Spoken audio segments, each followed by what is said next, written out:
오늘은 이사벨 증거 44번째 시간입니다. 오늘 이사야 47장을 통하여 하나님의 보수에 대해서 바벨론 멸망에 대해서 변론해 보도록 하겠습니다. 본적은 하나님께서 원수를 들어쓰기도 하고 원수를 갚아주시는 하나님이라는 것을 가르치는 동시에 과거에 바벨론 멸망을 들어서 인간 종의 멸망을 가르친 것이다. 이렇게 보셔야 됩니다. 바벨론은 무엇이 바벨론이냐? 첫째는 후삼전만에 짐승의 패를 받은 자들만 남은 세상, 시인편의 대상자, 멸망의 대상자가 된 세상을 바벨론이라고 하는 겁니다.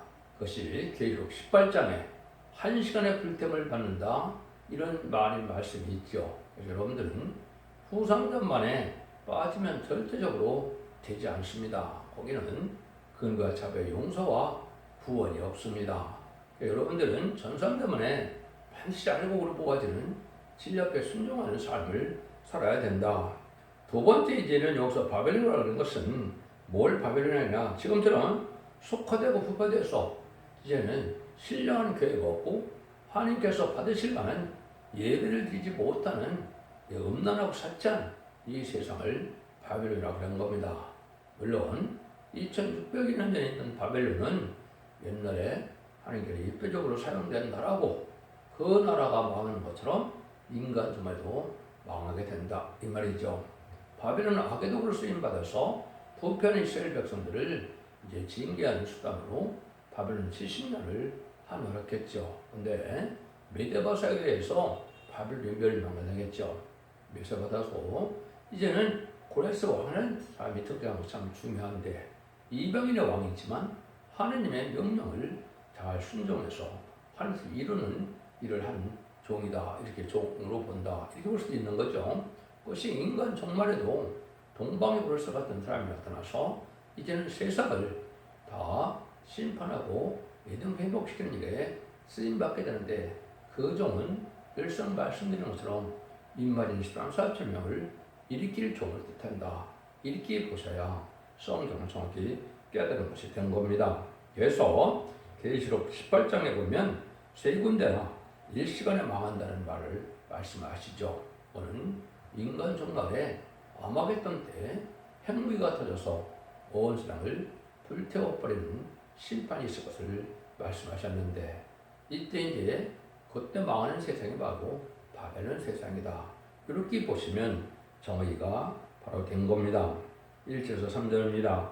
처녀딸 바벨론이여 내려 티끌에 앉으라. 딸 갈대하여 보호대 없어졌으니 보호자가 없어졌으니 땅에 앉으라.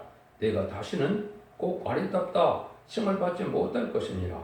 맷돌을 취하여 가루를 갈라 면막을 벗으며 치마를 걷어 다리를 드러내고 강을 건너라. 내 살이 드러내고 내 부끄러운 것이 보일 것이다.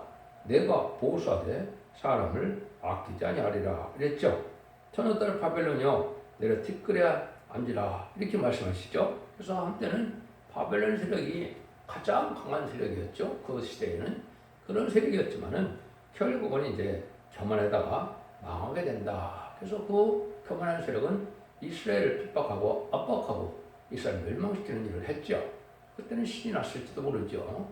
그러나 그 바벨론은 또 마게르고스 하나님께 망하게 되는 것을 우리가 알 수가 있는데, 이것은 하나님께서 그들을 아끼지 않고 멸망시켰던 것처럼 인간 중에도 바벨에 대한 세상이 이제 하나님의 그리고 자비가 용서 없이 망하게 된다, 이 말입니다.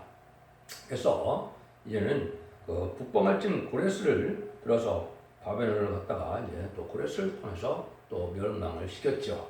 북방 세력인 공산당을 들어서 음란법 사치한 세상을 심판하게 하고, 그 공산당 세력을 완전히 말실세명자가 천군 천대를 통해서 멸망시키는 것이 아마겟돈이고, 그것이 심판의 방법이다, 이 말입니다. 역사적으로 강한 세력들은 하느님이 성경적으로 보면 마귀의 세력인 것입니다. 그는 아수르, 바벨론, 메데바사, 헬라, 로마, 솔론이 그런데, 이제는 이런 세력들은 그런 악의 세력으로 사용되다가 결국 망할 세력이 되어 있다, 이렇게 볼 수 있는 것이죠. 그런 일들이 이제 인간 중에 또 있다, 이 말입니다. 그래서 일곱째 머리 10뿔 달린 짐승이 이제 마지막으로 되어 있죠. 그래서 일곱째 머리는 소비에트 연방이었었고 이제는 열 뿔은 베트남이 전쟁이 끝난 것이 1975년 4월 30일이죠. 그때 열나라 위성국가 있었죠. 여기 마지막 나라인데 지금 우크라이나 전쟁이 일어나서 소련이 지금 물론 1991년에 소비에트 연방이 무너지긴 했죠. 하지만 제17장에 8째 왕이 등장한다 그랬죠. 그래서 지금은 8째 왕이 등장하는 시대다. 그래서 그 8째 왕은 뭐 할 것이냐. 3세기전에 승리해서 이제는 심승의 불을 받게 하는 세력이 될 것인데 그 왕은 7째 속한 자다. 이렇게 17장에 나와 있죠. 그래서 이것은 역시 서론에서 아마 나올 겁니다. 러시아에서 나올 건데 그래서 이게 강하게 됐다가 3차 대전에서 승리하게 돼서 후 3년 만에 이제는 수령통치기라는 심승의 불을 받게 하는 그러한 시절이 올 것이다. 이렇게 보시면 됩니다. 4절에서 9절입니다. 우리의 구속자는 그 이름이 만군의 여호와 이스라엘의 거룩한 자시니라. 딸 갈대여 점상이 들으라. 흑암으로 들어가라. 네가 다시는 멸국의 지모라 싱함을 받지 못하리라. 전에 내가 내 백성을 노함으로 내 기업을 욕되게 하여 그들을 내 손에 붙였거늘 네가 그들을 긍휼히 여기지도 아니하고 늙은이에게 네 멍에를 심히 무겁게 메우며 말하기를 내가 영영이 주무가 되리라 하고 이 일을 내 마음에 두지도 아니하며 그 종말도 생각지 아니하였도다. 그러므로 사차고 평안히 지내며 마음에 이르기를 나뿐이라 나의 다른 이가 없도다. 나는 과부로 지내지도 아니하며 자녀를 잃어버리는 일도 모르리라 하는 자여 너는 이제 들을 자다. 한날에 후련히 자녀를 잃으며 과부가 되는 이 두 일이 내게 임할 것이다. 내가 무수한 사슬과 많은 진원을 베풀지라도 이 일이 온전히 내게 임하리라. 하나님께서는 이제는 악의 세력을 원수가 엎어주는 때가 온다. 이게 심판 때다 이 말이죠. 근데 악의 세력의 근본이 무엇인가를 여러분이 좀 잘 아셔야 됩니다. 여기 보면 열국의 주무다. 영영이 내가 주무가 되고 나는 과부가 아니다. 이런 얘기를 하죠. 이게 지금 무슨 세력을 이렇게 말씀하신 거냐. 우리 기독교인들은 우리의 신랑이 누굽니까? 신랑은 예수님만을 사모해야 되는 거죠. 근데 이 세상생의 악의 세력은 누구를 좋아하냐? 우리 신랑 중 예수님을 대적하는 무슬림의 공산당 세력을 좋아하는 세력이 지금 된 것인데 이것이 음녀 정권과 교권으로 나타난 겁니다. 근데 한때 자기들이 권세를 잡으시니까 여기에 뭐라 그래요? 열국의 침무라 칭함을 받지 못한다. 열국의 침무라 칭을 받을 때가 있었다. 이 말이죠. 자기는 또 뭐라 그래요? 나는 영영의 침무가 되리라. 또 나는 과부로도 지나지 않는다. 이렇게 했죠. 이렇게 든든하게 공산들을 쏘아갖고 살았는데 그것이 지금 이제 직접적인 표현을 본다면 좌파 정권들이 그게 해당이 됩니다. 그래서 하늘 높은지 모르고 많은 죄악을 저질렀죠. 그 죄악을 저지른 자들이 보험받는 때는 우리 다 망한다. 사실은 이제 그 자녀까지도 다 망하는 때가 온다. 이 말이거든요. 여러분 이걸 지금 잘 받아들이셔야 됩니다. 이걸 분별하지 못하면 지금 흑암 덮인 세상에 말씀의 빛을 받지 못한 증거거든요. 그러면 지금 음력 정권은 그렇다 치도 음력 교권은 뭐겠습니까? 거짓 목자들을 받아들이는 WCC, WEF, NCK 이런 게 다 음력 교권이 된 겁니다. 다원을 주장하고 이방 종교에도 구원이 있다. 이런 자들을 용납하는 것은 어떻게 주님 앞에 구원받을 그런 조건이 되겠습니까? 예수님 뺏기는 글쎄 부활의 공로 외에는 구원받을 수 없는 것인데 이런 세력들을 지금 용납하는 것은 먼저 격간 세력이고 흑암의 세력이다. 이렇게 보셔야 됩니다. 결국은 이제 다 망할 때가 온다. 이 말이죠. 여기서 여러분이 아까 했듯이 공산당 세력이 망할 때 그런 세력이 같이 망하는 겁니다. 그래서 그거를 지금 잘 알지 못하고 있는 게 기독교인데 친중, 친복, 친공산은 단지 이것은 일반적인 범죄가 아니고 악의 셈을 용납하는 아주 큰 용서받기 힘든 범죄다. 이렇게 보시면 됩니다. 그래서 우리나라가 맨날 시끄럽죠. 여러분들 주말에 강화문에 나가면 얼마나 시끄럽습니까? 그 일들이 바로 이렇게 나눠지는 역사가 오는 건데 하나님 앞에 합당치 못한 세력들이 강하게 되는 때가 인간 주말의 때고 이것이 거짓 선진하고 혈권이면 공산당 망하고 새 시대가 오게 될 때 그자들 같이 망하는 때가 온 것이죠. 그래서 저 18장에서 보면 비슷한 표현이 있어요. 한번 보시면 그가 어떻게 자기를 영원롭게 하는지 사처했든지 그만큼 고난과 애통으로 갚아주라. 그가 마음에 걸나는 영화로 앉은 자요 과부가 아니라 결탄과 애통을 당하지 아니하리라 하니니. 이거 그렇죠.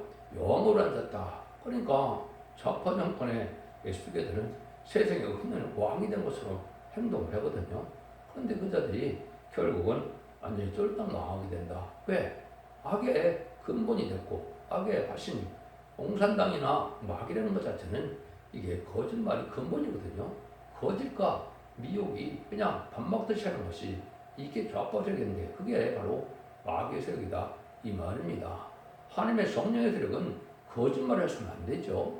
그런데 마귀의 세력은 근본 자체가 그 거짓으로 태어난 것이고 유혹하기로 태어난 거기 때문에 그자를 하는 걸 행동을 보면 다 거짓말이거든요. 자기들이 하는 것은 의롭게 보고 남에게 하는 건 악으로 보는데 결국은 그것이 다 거짓말이다 이 말입니다. 그것이 지금 드러나는 때가 한국에 지금 이루어지고 있는 때다. 이것이 이제 심판 때가 온 증거다. 이거 여러분들이 깨닫기 쉽지 않은데 이것이 온전한 진리의 말씀을 비춰보면 이렇게 되어 있는 겁니다. 여러분들 이걸 잘 분별하시길 바랍니다. 10절입니다. 내가 내 악을 의지하고 스스로 이르기를 나를 보는 자가 없다 하나니 내 지혜와 내 지식이 너를 미혹하심이라. 내 마음의 이르기를 나뿐이라 나의 다른 이가 없다 하였으므로. 인간의 잠깐을 생각해서 자기의 지와 지식으로 이제는 미혹되고 만다 그랬죠. 실질적으로 지식이 있습니까? 좌파 세력 중에 진짜 합당한 지식이 있습니까? 지식도 없는 자들이 가장 똑똑한 척하다가 결국은 망하게 된다. 그 알량한 지식으로 미혹받은 일에서 재앙만 저질렀다가 제2의 보험을 얻을 때 망한다 이 말입니다. 여러분 이걸 잘 지금 보셔야 돼요. 이것은 한국만이 아닙니다. 지금 흑암의 세력 되게 강한 세력들이 많죠. 미국도 그렇고 또 중국은 뭐 워낙 악의 세력이니까 소련과 뭐 북한은 악의 세력이니까 공산당 세력은 그렇다 치더라도 지금 이스라엘까지도 그런 일이 지금 벌어지죠.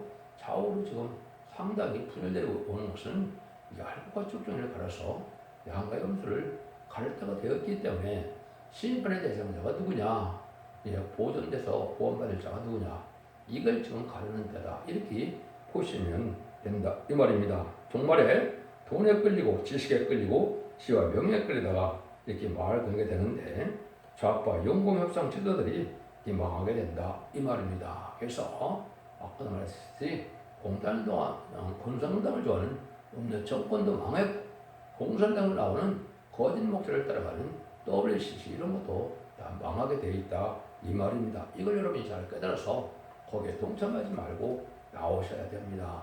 그렇지 않으면 여러분들은 이 파멸이 올 때 같이 망할 가능성이 있다 이 말이죠. 11절입니다. 재앙이 내게 임하리라. 그러나 내가 그 근본을 알지 못할 것이며 손해가 내게 이르리라. 이거나 이를 물질 능이 없을 것이며 파멸의 후련이 내게 임하리라. 그러나 내가 해하지 못할 것이다. 하나님께서 원수 같은데 후련이다. 쫄딱 망하는 데가 온다 이 말이죠. 그러니까 강한 세력 같아서 안 망할 세력으로 영원히 저들이 큰 집도 장기 집권을 할 것처럼 생각을 했다가 그것이 다 빗나가고 말았죠. 스스로 자기께 속는 일이거든요. 속임으로 해서 자기들이 권세 잡는 것이 계속 되겠습니까? 어리석은 인간들이고 그들끼리 이제 망할 때가 온 것이고 내일의 멸망을 멸망을 모르고 살다가 죽고 마는 것이죠. 그게 세상 풍조가 이제는 어떻게 됐습니까? 과학 만능이 되고 물질 만능이 돼서 하나님보다 물질도 사랑하게 되고 하나님을 의지하는 것보다도 과학을 의지하고 또 인본주의로 해서 인간의 지식으로 뭐든지 다 해결할 수 있는 것으로 생각하고 하나님 말씀보다도 인간 지식을 중요하는 이런 세상이 되었죠. 또 세상은 헬레니즘 문화의 영향으로 지금 어디 갔습니까? 자, 음란하고 삭제하는 세상이 되어서 결국은 죄를 죄로 여기지 않는 세상이 되었죠. 그런 일들이 가장 두드러진 것이 뭐냐? 간음이 죄가 아니다. 낙태도 죄가 아니다. 동성애도 죄가 아니다. 이런 사상이나 이런 것들이 결국은 망할 세상이고 악의 세상이고 실제 그것 때문에 망하게 된다 이 말입니다. 단지 인간들의 분화 풍조 정도가 아니라 마귀가 그런 그 작전 속에 망하게 만드는 일이다 이렇게 보셔야 됩니다. 그래서 국방이 활로에 올 때는 이렇게 부패되고 어리석은 자들 또 국방 협상자들은 다 망하게 돼 있다 이 말이거든요. 11절 13절입니다. 이제 너는 젊어서부터 힘쓰던 진영과 많은 사수를 가지고 서서 심호해보라. 혹시 이익을 얻을 수 있을는지 혹시 원수를 이길 수 있을는지 네가 많은 뭐라 그래요? 피곤케 되었도다. 하늘을 살피는 자와 별을 보는 자와 월삭의 예언자들로 일어나 네게 말할 거기에서 너를 구원케 하여 보라. 인간의 계획은 잠깐으로 이제 위익은 줄 수 있어도 영원한 본을 것은 되지 않는다. 여기는 이제 우상의 세력과 또 점치는 세력과 이런 미혹받는 세력이 많이 있는 것이죠. 또 이제는 점성술이나 또 이런 것 통해서 많은 지식을 가진 것처럼 생각해서 많은 사람들을 보고 있는데 이런 데들도 끌고 있는데 이런 데들도 망하게 된다 이 말입니다. 천체를 영국에서 다 안다 해서 살 길이 열리는 것도 아니고 그러다가 점을 친다 그래서 그걸 살게 되는 것도 아니다 이 말입니다. 결국은 하나님 말씀을 의지하는 참된 진리에 순종하는 참된 기독교인은 살아날 수 없는 때가 오는 것이 심판때다 이렇게 보셔야 됩니다. 그래서 천문학이나 일개보로 해서 이런 것도 바꿔서 사는 지식은 되지 않는다 이 말이거든요. 그래서 시대적인 징조와 분별과 예보를 우리가 잘 분별할 때가 온 건데 이게 심판의 때가 가깝게 왔다는 것을 우리가 깨닫는 것이 시대의 지혜고 그래서 이제 살아가는 것은 세림지를 영접할 등불 준비, 기름 준비, 세마포 준비하는 것이 가장 지혜로운 삶이다 이렇게 볼 수 있는 거거든요. 여러분 이걸 잘 분별했을 때가 왔다. 이때는 어떤 때가 오느냐 10절이요. 보라 그들은 초기 같아서 불에 타리니 그 불꽃의 세력이 스스로 구원치 못될 것이라. 이 불은 더욱게 할 숯불이 아니요 그 앞에 앉을 만한 불도 아니라. 이것이 이제 많은 사람들이 어떻게 사랑의 하나님이 사랑의 주님이 이러한 그 핵무기가 터지는 그런 세상이 있겠느냐. 그렇지 않습니다. 반드시 있습니다. 여기도 바로 그런 얘기죠.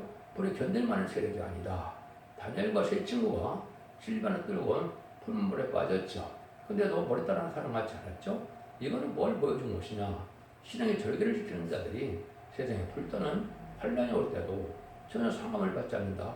이 말이거든요. 그래서 진리에 순종한 자들은 환란장 심판날에 예비적 보호처에서 절대적인 피해를 받지 않고 보호와 인도와 양육을 받아서 남은 백성이 되는 것이고 이제는 진리 앞에 순종하여 하나님 앞에 충성한 일들하는 자는 인받은 종이 되어서 보좌 7명을 이마에 맡게 되면 그를 성천하여 공중망명하시는 예수님을 영접하게 되고 그 자들이 이제는 왕국 부서지에 참석했다가 지상 강림하는 예수님 때 백마탄 군대에서 이 땅에 와서 아마겟돈 때 최종 승리를 됨으로 세상을 재창조해서 그 23사절처럼 그리스도로 1000년 동안 왕으로 탄다. 이 말이 바로 마지막 때의 응하게 이루어질 일이다. 물론 그 이후에는 천년왕국에는 백부자 심판이어서 모든 사람이 생명의 부활과 심판의 부활로 나타나서 영원한 천국과 영원한 지옥으로 나누는 시대가 있어서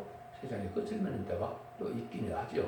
그런데 앞으로 천년 후의 일이니까 우리가 당면한 것은 어떻게 남은 종과 남은 백성에 대해서 새 시대인 천년왕국에 들어가느냐 이 복을 받는 것이 지금 중요한 것이고 이것이 진리 앞에 순종한 자들만 가능한 것입니다. 마치 아무리 세세 후손이라도 노아의 방주를 타지 않았으면 다 멸망했던 것처럼 이 시대도 예수 믿고 중생받았다 할지라도 예언하면서 일꾼도 거짓겨서 이 시대의 사랑의 방주, 의의 방주, 의의 방주에 첫대의 변의 역사로 알고로 모아지지 않는다면 아까 말씀드린 것처럼 후성자문에 빠지게 되고 그 전에 물론 목에 황충이 난다부터 피해를 당하게 되겠죠. 그러면 진리를 표현받은 자는 용서가 되지 않으므로 대접자는 기름받다가 아마겟돈 때 악인과 죄인이 전멸당한 것이 심판의 방법이다. 그 방법을 하나님께서 이렇게 바빌론 멸망으로 설명하고 있는 것이다. 여기에 이제는 행복에 대한 부분을 몇 가지만 더 소개해 보도록 하겠습니다. 여기도 보면 사람이 견딜만한 불이 아니다 그랬죠. 이걸 구체적으로 이사 30전쟁에서는 너희가 결을 잉태고 집을 행사하는 것이며 너희 호흡은 풀이 되며 너희를 섬길 것이며 민족들은 풀에 걷는 햇돌 걷게 된다. 이렇게 됐죠. 이게 핵무기가 아니면 이렇게 갈 방법이 없지요. 이걸 또 아까 대신 계시록 18장에는 세 군데나 1시간에 망한다. 이 세상을 어떻게 1시간에 망할 수 있습니까? 이것도 역시 핵무기가 아니면 될 수가 없는 거죠. 그런 일들이 지금 이루어질 것이다. 그래서 그걸 이제 13장 5절에서는 곧 여호와 그 진노의 병으로 온 땅을 멸하라 하미로다.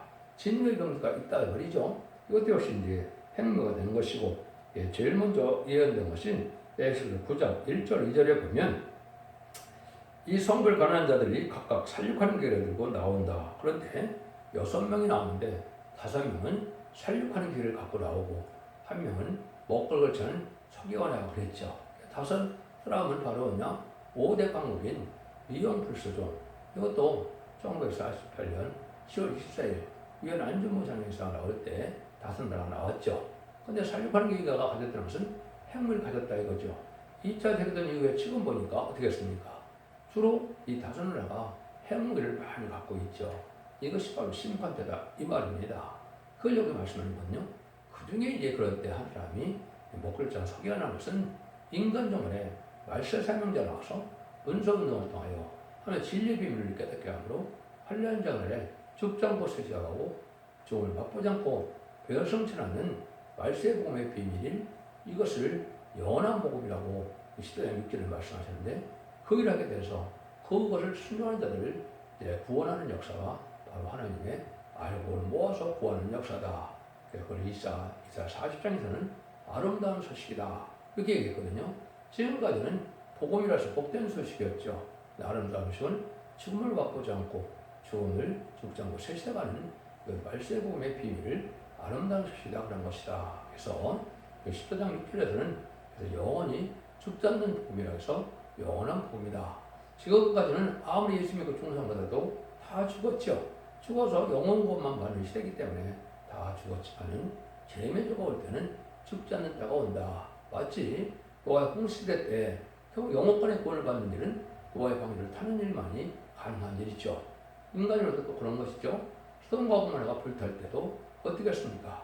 수활성까지 피난을 가야만 살 수가 있는 것이죠. 지금도 그런 시대가 지금 오고 있는 것이다. 그래서 그날과 그 시간은 모르지만 전삼년 들어가려면 있으면 임박한 때고 전삼년 들어가면 순식간에 지나가게 되겠죠. 그래서 전삼년물에 알고로 모아지지 않고 말씀의 빛으로 모아지지 않는다면 결국은 후삼년에 빠지게 돼서 짐승의 표를 받게 되고 짐승의 표를 받는 자는 심판의 대상자, 멸망의 대상자가 돼서 아마겟돈과 대적자일 때 전멸당한 것이 심판의 방법이다. 그러니까 얼마나 중요한 때를 지금 우리가 살아가고 있느냐 이렇게 볼 수 있습니다. 15절입니다. 너희 근로하던 것들이 내게 이같이 되리니 너 어려서부터 너와 함께 무역하던 자들이 헛게 수양들을 하고 너를 구원할 자가 없으리라. 인간 종말에는 다 물질 중심이 돼서 거짓말 시대가 됐기 때문에 하나님보다도 물질을 나타나는 시대가 됐죠. 근데 그것은 아무 소용없다 이 말이죠. 많은 무역을 해서 돈을 많이 모으는데 그 돈으로 구원받는 것은 또 아니다. 은과 금이 심판 때 사람을 구원하는 것은 아니다. 이것을 잘 캐게 때가 온 것입니다. 그래서 이제 말씀을 순종하고 성령 충만한 생활에서 의리고 경건하고 깨끗하고 정직하게 구별된 삶을 살아야 하나님의 의로운 시로 남의 백성이 되어 믿는 동생의 축복인 천년왕국의 축복을 누리게 되는 것이 만왕의 왕으로 오실 예수님을 영접하는 방법이고, 예수님이 다스리는 천왕국 동안에 이제 눈물, 고통, 질병, 재앙이 없고 사망이 없는 이런 복락을 누리게 되는 것이 하나님의 사랑의 완성이다. 이렇게 보시면 될 겁니다. 여러분들은 인간의 어떤 그러한 지식적인데 또 얽매여서 또 치우쳐서 자기 생각과 고집을 살다가 망하지 마시고 진리 앞에 순종함으로 하나님을 의지하는 믿음으로 구별된 삶을 살다가 자손 만대 축복을 누려야 될 때다. 이렇게 말씀드릴 수가 있습니다. 결론적으로 하나님께서는 원수를 갚는 보호의 날에 불의한 자는 도저히 피할 수 없고 용서할 수 없다. 악인과 죄를 망할 수밖에 없는 때가 심판이고 인간의 흉간으로는 피하지도 못하고 당할 수도 없는 것이 심판대다. 그래서 회개치 않고 하나님 엎드는 자들은 결국은 다 망하게 된다. 이 말입니다. 여러분들 일치를 잘 분별하셔서 진례배 숙성으로 자손 만대 축복을 누리는 복된 종들과 성도님들이 다 되시기를 예수님으로 간절히 축원드립니다. 아멘.